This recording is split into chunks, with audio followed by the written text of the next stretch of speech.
Welcome back to another high impact episode of My Battle Plan. I am your host, Craig Capurso. And look, we're always committed to bringing you the best minds across the faith, the fitness, the fellowship, and the finances, and the four pillars that builds ageless athletes and unbreakable spirits. Our guest today is a modern day trailblazer, Brandon Todd, a decamillionaire and innovator in the insurance space. What I like the most about Brandon is that above all, he's a patriot who walks the line of faith and loves the country just as much as you and I do. You can get more insights from him by visiting brandontodd.com. And without further ado, it's time to armor up with my battle plan. Brandon, you're leading me right into our jacked politics section of this podcast. I don't know if you knew that, but No, I have I've had a couple different versions of this podcast, and there was a section during when the whole BLM thing happened and everything was crazy. I was like, man, I'm gonna create a separate channel called Jack Politics. So I'm happy to rip on anything like that, or we could do a rain check and kind of just come up with we'll just go make some enemies if you want to. I'm okay with that. But I mean, at the end of the day, you got to have vision, and without vision, people will perish. That's one of the Psalms that are over there. Something that I truly believe. You got to know what you're standing up for. And if not, you're going to fall for someone else's narrative of what your truth might be. So, great stuff, man. And I'm really excited to see how this thing lands, how the industry is going to take it. Huh? I want to hear your jack politics. Okay, we'll go right now. Look, I mean, at the end of the day, I'm an American. There's two genders. I like my boy Vivek, or what's his name? The guy who just came out with is it Vivek? Ramaswamy? Yeah. Right. I think it's Vivek. He's got a great line. There it is. Thank you. He's got a great pitch, man. I never was like a Trump lover. Let's just put it this way. I was like never a big fan of Trump just because he pissed me off every time he opened his mouth. He just ruined it every time he opened his mouth. His policies were great. He stood up to people. He did something that no president has done in I don't know how many years. No wars in this country. So he found a way to make it work, and he had a country that loved him for the most part. Half of them anyway. And so he was able to show up and get people to follow and rally him. That's what you need in a leader, is people to trust and believe in you and follow that you have a future for them. You're painting a vision of something that could be better. Make America great again. What's wrong with that? Today, you see the friggin' flag and they think it's a Confederate flag, or there's some kind of it's hate speech now. Purple haired pink weirdos doing all these crazy things like that. This is the small minority has a big mouth, and it's time for the loud, or not the loud, but like the quiet majority to friggin' light up and show up. I'm expecting that this country falls into some kind of a spat. I'm just waiting for the spark. There's going to be something that is going to trigger somebody, and it's going to just be off. And I could tell you right now, the people with the guns are the people like myself and probably you. I don't know if you got people with the guns against the people who don't know what bathroom to use. Who's going to win? Thank you. So they're picking the wrong fight. Let's just face it. Most of these people are eating tofu and doing all these other things, and they don't even have. I don't think it's going to come to that, man. I think the media makes problems way worse than they are. I agree with that. Maybe, I'm living in Florida, you're living in Tennessee. You go out there. I mean, I know in 2020, 2021, it was pretty bad. I lived in Miami at the time, and there was, as aggressive as Miami people are, they're aggressive about masking and being safe and all this other stuff. They're not going to fall for this. The Cubans were like, man, this is nothing. Yeah, we know what this is, right? I think they want us to fight against each other more. And I think if it ever comes to that, I mean, it's a no-brainer. But what they want more is for us to take aggressive postures so that they can fight against us. Being holy, being good, being better, just seeing through it. Like, it's a longer-term strategy, but it works. There was a Russian that was on one of these interviews from like the 80s. I don't know the name. But he talked about like the psyop, basically like the preconceived plan for like the future, and they're going to just implement like a rogue agent that's going to just do these things. And the mental warcraft that they kind of constructed, it's playing out today, which is amazing to see. I'm intrigued by it actually, But just like the thought, like the 3D chess that they're playing, right? Kind of if you think about like what's their narrative that we see is not actually what's really going on. So like what is that? But I guess my point was with the spark, you're gonna see somebody get lit up. You're gonna see somebody doing some bad stuff, and there's gonna just be somebody that just friggin' takes them out. Like a whole crowd's gonna get taken out by somebody who just had enough. And then it's gonna be like, okay, now it's going to be like, okay, now we're the bad guys, right? Like when we've been getting our ass kicked for so long, doing the right thing in this country, owning a business and getting smash and grabs that come in here, there's somebody's going to just light somebody up, and it's going to be like, okay, now we're going to end up being the problem again. The people that kind of take action in their own hands, the vigilante justice, is going to probably have the repercussions of the government coming down on them when it's all the bad influences and all the things that are going on. So I heard a dolphin trainer. I was just down in Cozumel and took my daughter to get kissed by a dolphin. You know, you have the dolphin encounter things. And the dolphin told me that the way that she was just, it was just came out, but I thought it was quite profound. She said, when we train them, we do the way you train things. You reward the behaviors that you like, and you ignore the behaviors you don't. Um, the answer to all of it is to be so awake that you don't turn on the TV. mm, Right? I mean, if everyone would just turn off the TV, oh, my TV's better, channel's better, my politician's better. I'm not saying we shouldn't be politically engaged because that is important, but consuming the content of politicians. You talked about Vivek the other day. I met him personally a couple weeks ago at David's place. Um, Next, I'm sorry. really? I love what he's saying. He says all the right things. Well, too polished, all that. I've seen him come and go, man. Like this, I've just seen it, right? He's too polished, too well done. His background doesn't check out. World Economic Forum, Soros Fellowship. He was very pleasant, very nice, had a good handshake, looked you in the eye, and like, you he was so good that when you walk up to shake his hand and meet him, you think that you've known him forever. Because Yeah. he's like, hey, how you doing? Like it's not real. It's all theater. It's all facade. And so the purple hair freak with four mask on and all that, just ignore them.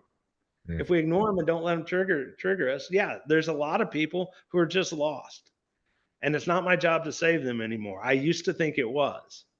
We've given enough out there to try to do it, but I can't let them affect me and my station and my soul. I'm going to go have a good day. I'm Yep. going to go build my business. I'm going to go make good friendships. I'm going to try to take care of my health, try to get better. I'm going to try to do all that. If you're some freak in a mask sitting there trying to yell and scream at me, like they should be ridiculed. Yeah. I'm not saying so much that, and I can agree with you depending on the season of life that you're in, right? Like you can't be hurt by a season when you don't have anything that can be hurt. If someone physically can't hurt you, I'm not saying even that, but I'm saying like I still have kids in school. I have one daughter that's 7 years old, going to be 8 in September next month, and then I also have her, or this probably the same month as airs. And then I have my wife's pregnant. She's like 28 weeks, some version of that. And so like I'm thinking of like that school system now that's Yeah. changed. Thank you, brother. I'm thinking of the school system that's changed and all the things that are going to be going on that I didn't have to face that now they are. So it's like I have to be the voice for them. I have to be the loud vocal person. I have to be the strong leader in making sure my voice is heard and fight for them and make sure that I'm standing in bullets in front of them and protecting them as a shield. So it's like I'm raising an army. Battle Plan is We'll not talk about only a this all movement, day. but I'm literally behind the scenes. Like I'm in the process of like making sure that I have what it takes to get things done if need be, and aligning myself with the right people too. Yeah, agreed. Like being politically active is not a choice anymore. In one way or another, sharing people don't know what they can do. The first thing you do is stop not talking. Don't stop not hugging each other. Stop not sharing it. Like it's okay. We can disagree without being disagreeable or whatever. We have to have conversations. The Yep. more that purple head format mask freak gets talked to, if they can behave, first of all, you got to behave. We're adults, but Mhm. the more you talk to, the more they're going to have to say something, and it might not sound reasonable, and then they may go home and think about it later. Maybe not. That's the only shot we have. But yeah, you go to school board meetings, get engaged, get involved locally with all your people you can, put all the signs up you can, do whatever you can to raise awareness. I think if we don't do that, then we have a dark future ahead of us. I asked at when we first met at Coach Burt's event last year when I was speaking, I asked how many of you want to be a billionaire diabetic? You know, Nobody raised their hand, right? how much money do I have to make to not live in that world in 2020? Right? That world that we were in, and to see what they have planned next and all that. How much money do I have to make? It doesn't matter how much money I make. Well, I want to make 6 figures, 7 figures, 8 figures. No, I need the right people around me. I need to become part of that change. We need to keep talking. We Yep. need to share information. They shut us down, then I'm going to go knock on doors next door. Whatever. If they shut us down on social media, if awakening human consciousness happens, then their stuff gets ignored automatically because it's nonsense. And you and I are both there because we've done the work. But it's like we've got a vaccine rolling out. Whatever. Mm-hmm. Like I, whatever. Like I have awakening of consciousness where I see their game, and we got to all get there and help each other get there. That's right. And that's part of this conversation is just airing it out and just being loud. And that's what this channel was kind of in the beginning. I've gone in many different directions. This was like a velocity podcast in the beginning as I was pushing business, but just as 2020 changed our lives, as COVID and everything that happened surrounding it and how America's changed. Man, I lived in California. You lived in different places. It sounded like you were in more places that kind of just believed in America and what our value system was. But I lived in New York City. I lived in California. I lived in two places that were like these liberal hives. They weren't that way when I was there. You didn't even know about it. No one even talked about it. We didn't hate each other. And now it's just like, and it could, again, we could just be watching the news and seeing a very small snippet. Like, I was listening to one of the I was in LA recently. It's bad. not what LA once was. Okay. Okay. Well, but You my point is, we're definitely fed a small version of like what's going on. And now social media exacerbates that because everyone sees everything instantly. So it heightens our awareness. It makes us kind of manic all the time. But man, there's a lot of good that's out there. And I do think that the talking heads need to, be held accountable for, the basically the insurrection, if you will, that they're facing, right? They call like the Capitol riots, the insurrection. But like, what about the what was the term they used to incite a riot? Like, how come the news isn't inciting riots with all the things that they're doing? Why is that not being held mostly accountable? peaceful protests. What? Mostly peaceful but fiery protests. Oh, right. Yeah, Remember that headline? yeah, of course I do. Of Mostly course. peaceful but fiery protests. Yeah, I actually interviewed I mean, a if couple you're not people from awake both by sides of the aisle. now, if you're not awake when you see that, you see all these riots and the news coming on talking about twisting it however they can. And then seeing the other thing, twisting it however you can. Now you know that it was a Fedsurrection or whatever. You see all those things that are in there and how, Yep.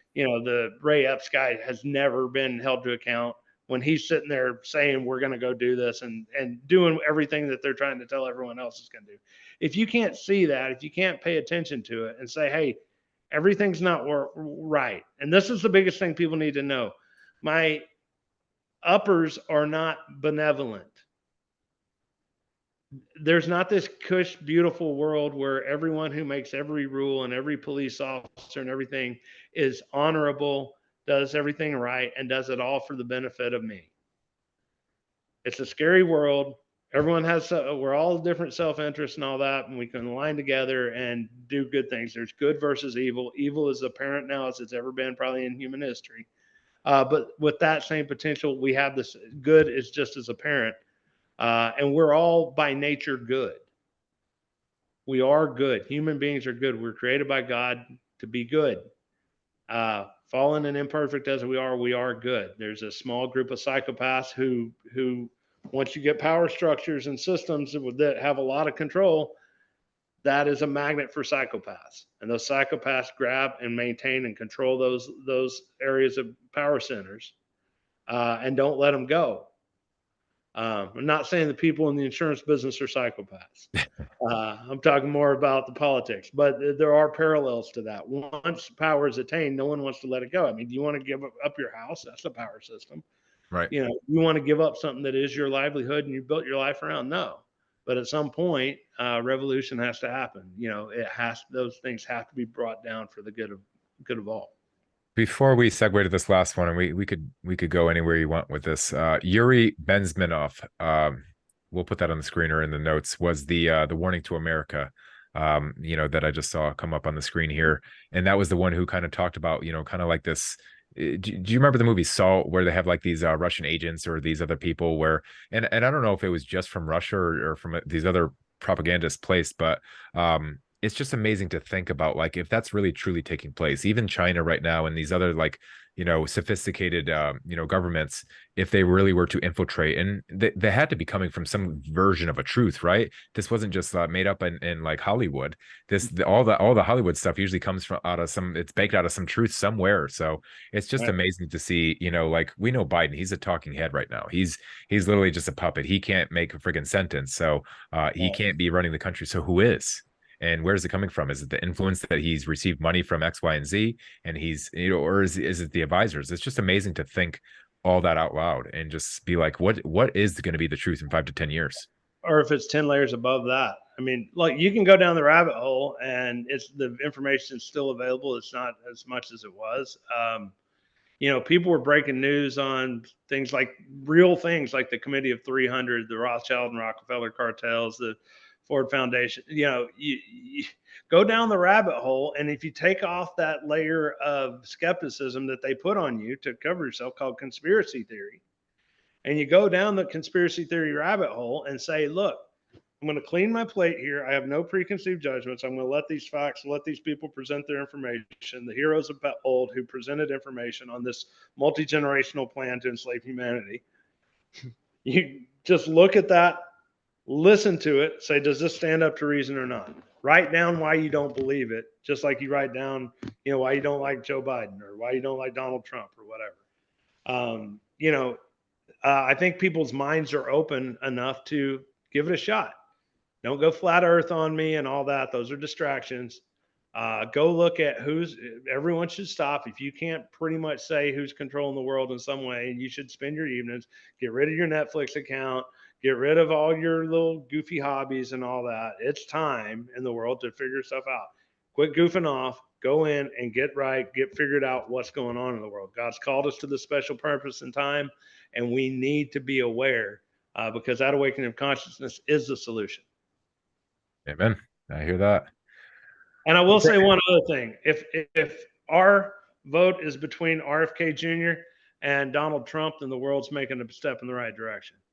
I get that 100%. And I think you go and, yeah, I said the same. I actually, I think the very first time I voted was Democrat, way back in the day. And, never did I think I would ever be political, but I'm pretty damn political today, because I think you have to be. I think you have to be concerned with what's going on in your local legislature, and is what's going on in passing, at the state level and into the government. So if you're not, it's time for you to start being an activist in some capacity and learn more about what's going on around you and how you could actually influence the change, or what you can do to show up. I think it's time that we all, once you have an opinion, no sense talking shit behind closed doors, get out there and do something about it. Yeah. And I mean, again, you're a Democrat. The party moved away from you. They went crazy. They went progressive. They became basically communists. That whole party has blindly become communist. Most of the people vote Democrat reflexively or based on triggers. I'm not saying there's not some intelligent people there, but for the most part, it's not it's not the party of JFK Hmm. anymore. I mean, it's funny that you got another Kennedy, but it's a Kennedy Democrat, right? Thomas Jefferson liberal. I mean, real libertarianism, real liberalism, which means, yeah, government's got some things that it has to do, but we're for freedom. We're for freedom and individual rights more than anything. Which that's the biggest thing that's been lost, and that's the first thing that goes away. First away truth, and then rights under a communist regime, and that's what they become. So I applaud RFK Jr. because he's restoring some sanity and traditional liberalism to the liberal party, to the Democratic Party. And if people could follow that, I mean, like I said, if I had to pull the lever between Trump and RFK Jr. right now, that'd be a hard decision to make Yeah. because Trump tried to deliver but made a lot of mistakes, and RFK Jr. was, well, I'll put it like this: while Trump was putting Fauci and Birx in front of us and telling us 15 days to slow that it spread, RFK Jr. was writing a book exposing Fauci. Hmm. So that's a hard argument to overcome in my mind. in that respect. But we'll see how it plays out. But compared to my sincere hope is no matter what happens, that if people can rally around RFK Jr., if you have to be a Democrat, you don't want to get on the Republican side. We realize that this isn't R versus D. This is the elite establishment versus the people. And if you get even though they are billionaire elites, they seem to be on the side of the people. If we can get back onto that, then at least we can maybe have some real conversations again about, like, should we be spending money, or how many roads and bridges should we have? And, like, have those traditional taxes are too high, too low kind of fights, instead of it being so big at, like, right now, one presidential election makes 50% of the people think that the end of the world's coming. Hmm. And another outcome makes the other 50% say that. And each time it becomes more and more true, no matter who gets voted on either side. So that's got to turn around.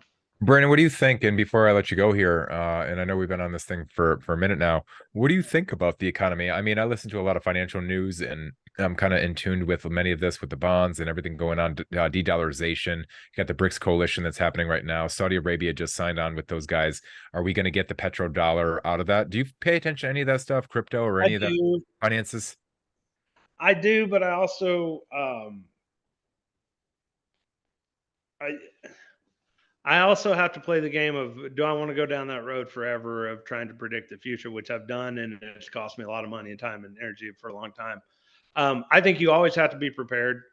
You always have to be prepared. I mean, don't go buy storable foods from these big places, but have 100 pounds of rice at your house. Different things like that. You need to have that just for hurricanes that come in and whatever else. You have to be prepared for like that. You should have some no risk investments. You should have some money outside of the banks, things of value, real assets outside of the banks. If you do that, when I started accumulating real assets, my stress level went way down. They can't disappear numbers. They can disappear numbers on a screen. It's really hard to burn my house down. Mm, Not that it couldn't be done, but those kind of things. If you install in real, heard wise men say, what was it? Real friends, real assets, and real skills. That's what you got to have. Real friends, real skills, real assets. Heard that 15 years ago, and I've always kind of remembered that. right on. So if you invest in that, then you're ready for whatever happens. But just stay vigilant, man. There's no answer. We're not going to figure it out. Don't let the fear porn and the doom porn suck all your energy and time, because that's really what they're after anyway. Yeah. If you take that energy and you're not unaware, but you take that energy and you go talk to your neighbors about what's happening, and you go get politically engaged, and you look at what your kids are reading in their school books, and you do those things, then you're spending the only thing you have, which is your own energy, well. Love it. Brother, we're gonna end it there. Brandon, where can they go follow you? Tell them all the things that they need to know to keep up with your story and where you're at. Well, the best thing to do is go to brandontodd.com. You can find everything there. Sign up for my email list. Like I say, I always write. If it's from brandontodd.com, I write it personally every time. I will not change that. All my links to social media are there, but you can find me on all social media as real Brandon Todd. And stay engaged. Stay engaged. Right on.